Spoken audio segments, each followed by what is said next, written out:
उसमें उन्होंने फिक्स किए rules of Sanskrit and thereafter no further changes in Sanskrit were permitted except slight changes. दो लोगों ने किए। एक कात्यायन ने ग्रामर पे लिखी किताब जिसका नाम है वर्तिका, और एक पतंजलि ने लिखा महाभाष्य। स्लाइट चेंजेस किए ऑन पाणिनीज ग्रामर।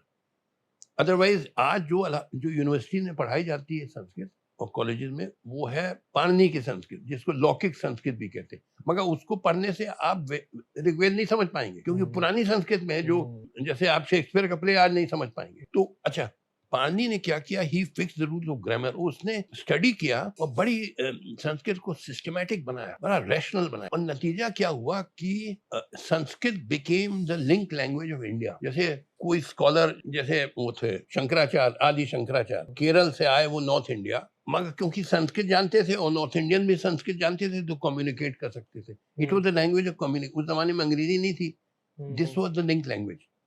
कम्युनिकेशन, जो स्कॉलर्स में कम्युनिकेशन भी होना चाहिए। और फिर संस्कृत, देखिए गलत फहमी है कि संस्कृत पूजा पाठ की भाषा है, मगर वो संस्कृत साहित्य का मुश्किल से 4-5% ही है जो विच इज अबाउट पूजा पाठ।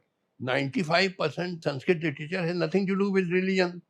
It deals with grammar, it deals with philosophy, it deals with literature, it deals with science, it deals with mathematics. यानी आपके जितने भी ग्रंथ हैं, प्राचीन ग्रंथ, इन सब विषयों पे सब संस्कृत में, क्योंकि यही भाषा थी, पढ़े लिखे लोगों को यही भाषा थी। साइंटिफिक लैंग्वेज भी है वैसे, बिकॉज पाणिनि ने उसको बड़ा साइंटिफिक बना दिया, ताकि देखिए science requires precision. Precision mean you have to be exact. दो मिला के ठीक 4 होता है। पाणिनि ने इतना उसको सिस्टमैटिक और रैशनल बना दिया, प्रिसाइज बना दिया संस्कृत को। Scientific ideas could be conveyed through Sanskrit in very precise manner, exact manner. तो बड़ा प्रोग्रेस हुआ। जैसे